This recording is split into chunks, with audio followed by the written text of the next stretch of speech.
Hola, ¿qué tal amigos? Bienvenidos a una nueva edición de Noticias del Río de la Plata. La evocación hoy nos retrotrae hasta una de las páginas más amargas, más tristes de la historia del siglo XX en Argentina. Nos referimos a los bombardeos de Plaza de Mayo del 16 de junio de 1955. Damos paso a nuestro informe.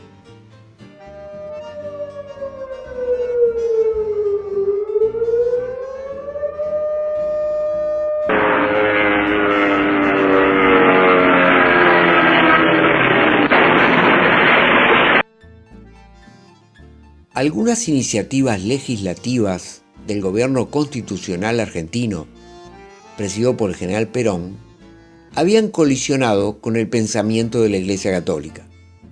Secularización y media sanción a la ley de divorcio eran los puntos más ríspidos que marcaban estas diferencias. Con este telón de fondo se llega al 12 de junio de 1955, día de celebración del Corpus Christi.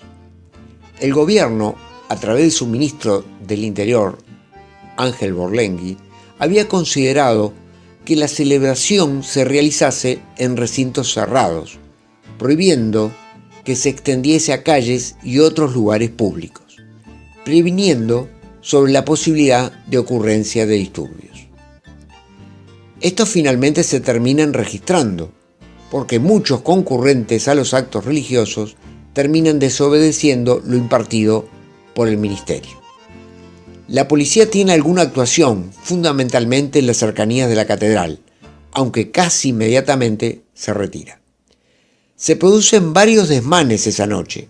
Uno de los destinos de los disturbios son el frente del Congreso de la Nación Argentina, donde se atenta contra las puertas del edificio y sobre monumentos circundantes, un busto de Evita entre ellos.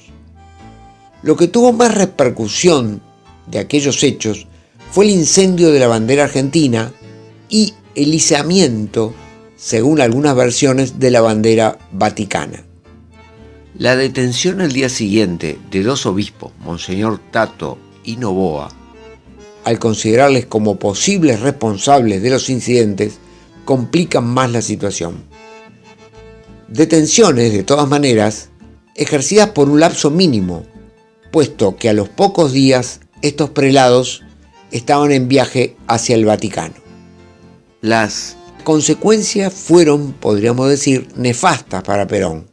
La curia de Buenos Aires excomulga al presidente.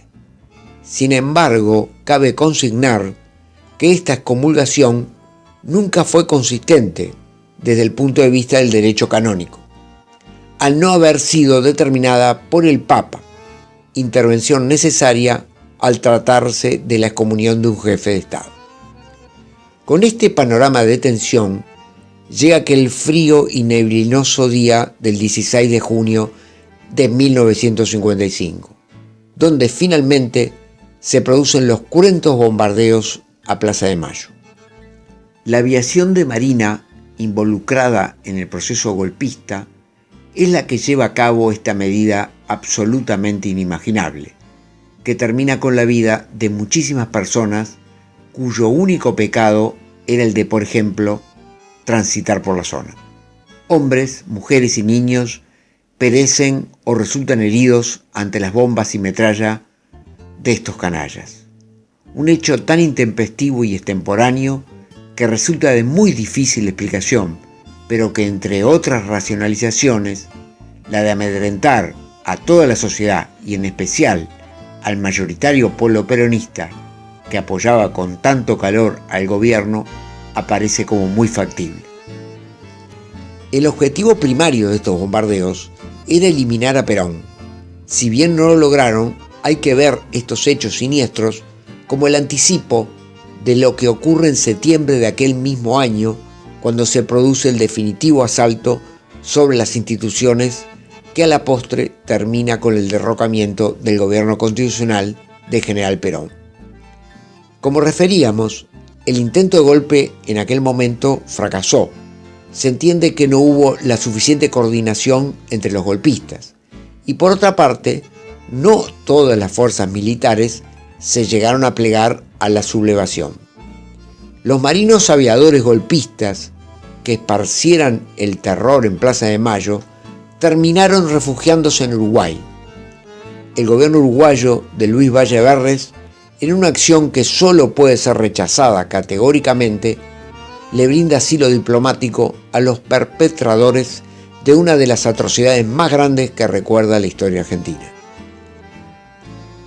Promediando nuestro informe, damos cuenta de un detalle que muestra lo totalmente aberrante y abyecto que fue el accionar de aquellos sujetos que consumaron los bombardeos. Parte de la tripulación de aquellos aviones fue engañada, porque en realidad, cuando partieron de la base argentina de Punta del Indio, se les dijo que el objetivo de la escuadra era ir en formación hacia el centro de la capital bonaerense para realizar un homenaje, un desagravio a la bandera por lo ocurrido unos días antes en la celebración del Corpus Christi. Imaginamos la indignación y estupor de estos militares cuando escucharon el tronar de las bombas y metralla que se lanzaban desde los aviones en que ellos mismos viajaban. Naturalmente que estos argentinos rechazaron el refugio que otorgaba el gobierno uruguayo y terminaron retornando a su país. En la nochecita de aquel miércoles 16 de junio de 1955, el presidente Perón anuncia por cadena de radio que la sublevación está prácticamente sofocada, pidiéndole al pueblo que se abstenga de cualquier manifestación.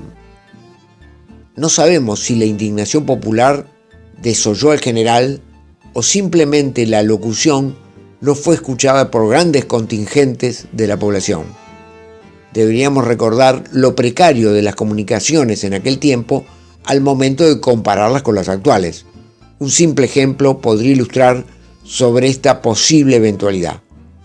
Las radios portátiles, por ejemplo, no existían. El incendio de 2 iglesias porteñas nos dan un indicio de aquella indignación seguramente mal orientada, pero quizás tristemente comprensible ante aquella infamia desatada en Plaza de Mayo pocas horas antes. Obviamente, una respuesta inadecuada en un clima de confusión generalizada.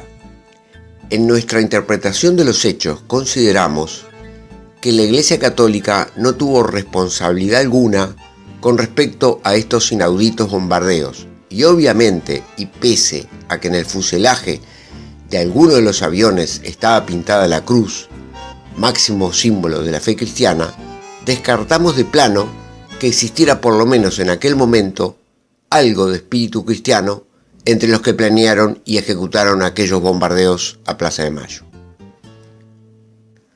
Por otra parte, nuestro análisis nos lleva a pensar que la problemática con la Iglesia fue más bien una causa ocasional del conflicto. En el proceso de golpe de Estado, habría que considerar causas más profundas en su gestación, que básicamente se podrían explicar desde la contradicción peronismo-antiperonismo. En resumen, el golpe de Estado es un proceso que obedece a razones políticas y económicas de larga data, agregándose seguramente también las de índole geopolítica. Obviamente, este episodio tiene repercusiones muy grandes. El 16 de junio de 1955, digamos que empieza la marcha contrarreloj hacia el asalto definitivo a las instituciones. El gobierno de Juan Domingo Perón queda hackeado, se rompe aquella posible amalgama, alianza que el general el 17 de octubre de 1945 había marcado como rumbo, una alianza entre los sectores militares y la población, pero claro, vía electoral, o sea, que las Fuerzas Armadas respaldaran un movimiento nacional, pero dentro de la democracia. O sea, este respaldo, al menos nosotros lo entendemos, es como no interferir más en las actividades políticas. está el desarrollo de los partidos, de las elecciones de 1946 hasta 1955, que se produce el golpe. Bueno, hay institucionalidad, hay vida política, hay partidos políticos que disputan elecciones. Las acusaciones sobre posibles desviaciones dictatoriales, digamos, por parte del gobierno de Perón, son un poco, digamos, artilugios políticos. Porque en realidad, si bien podría haber habido alguna objeción, quizás errores, quizás alguna transgresión que pudiera haber habido, pero nada como esto que empieza a acontecer el 16 de junio del 55. Este proceso del 16 de junio del 55 termina en septiembre, este proceso de precariedad, de debilidad institucional, de inseguridad institucional, y procede entonces allí sí el golpe de Estado, el asalto que decíamos sobre las instituciones democráticas. Y allí nuevamente aparece un periodo dictatorial, pero realmente que retrotrae, no sé, a la década infame en 1930. Proscripción de partidos, proscripción de personas, de dirigentes, bueno, la prensa censurada, toda una actividad dictatorial que aún en los periodos que retorna la democracia, como por ejemplo en el momento que asume Arturo Frondizi, asume, pero desde el punto de vista de una democracia condicionada, muy condicionada. Se podría decir que recién, a partir de 1973, cuando regresa el general Perón, regresa en elecciones totalmente libres, donde participan todos los partidos políticos. Obviamente, estos sucesos del 55 tienen, digamos, se pueden ver de diferentes facetas. Y una pregunta que siempre ha recorrido, bueno, la curiosidad de argentinos y de otras nacionalidades, ¿qué es lo que hubiera pasado si Perón en el 55 genera una actitud en la que enfrenta a los golpistas? Algunos quizás le reclamaban eso. Creo que el general Perón dio la explicación cuando dijo, algún tiempo después, entre la sangre y el tiempo, preferimos el tiempo. Es muy probable que en el año 1955, si el general Perón se hubiera opuesto firmemente a estos rebeldes, la Argentina quizás hubiera entrado en una guerra civil de proporciones, que quizás se hubiera hasta regionalizado, o por qué no, quizás con intervención extranjera del hemisferio norte. Obviamente la Argentina es un país muy importante para Latinoamérica, es un país que tiene una tradición cultural propia, es digamos, un país con un pasado que hizo mucho por la supervivencia de los valores latinoamericanos y por la unidad de Latinoamérica, o de Hispanoamérica en algún caso. Aunque hay que recordar que el general Perón tendió la mano al hoy socio importante tanto de Argentina como de Uruguay en el Mercosur, a Brasil. Tuvo acercamientos, lo que le daba esa dimensión al general Perón de estadista. Naturalmente, los sucesos del 55 marcaron en forma nefasta. Si el peronismo tenía errores, tenía que haber cambios, etc., bueno, se hubieran tenido que dirimir en las elecciones de 1956. Quizás el peronismo hubiera sido ratificado o quizás no, pero ese era el rumbo.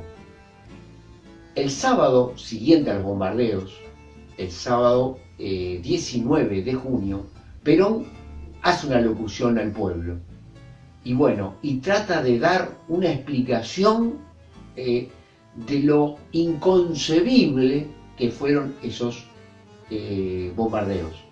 Y es una explicación marcada por el estupor, por la sorpresa, por el hecho más extraño, más inconcebible, podríamos decir. También dice que el problema con la Iglesia, sobre la ley del divorcio, que había media sanción y otros temas con la Iglesia, se iban a dirimir también en el 56 si las posturas de unos u otros con respecto a ese tema iban a salir prevalecidas por el electorado. Lamentablemente, muy lamentablemente, surgió en primera instancia el gobierno dictatorial de Leonardi, que fue un interregno entre Juan Domingo Perón y la verdadera dictadura que después vino con Aramburu. Bueno amigos, hasta aquí el informe del día de hoy. Y bueno, para que nunca más vuelvan a pasar este tipo de cosas, de alguna manera las recordamos, pero dotados de una gran esperanza, que Latinoamérica no vuelva a vivir nunca más instancias de este tipo y que los problemas se resuelvan de forma democrática, con el diálogo, que la justicia social exista, que la libertad exista en un marco de armonía generalizada y también de regionalización de las economías, de las industrias, de todas las instancias económicas y, por qué no, también culturales. El Mercosur puede llegar a tener todavía, más allá de augures relativamente negativos, puede tener un desarrollo importante. La frase señera que tenemos que recordar fue aquella que dijo Juan Domingo Perón por allá por el año 1952. El futuro, él decía el 2000, el futuro, podríamos decir hoy entonces, nos encontrará unidos o dominados. Hasta prontito, hasta una próxima edición entonces de Noticias del Río de la Plata.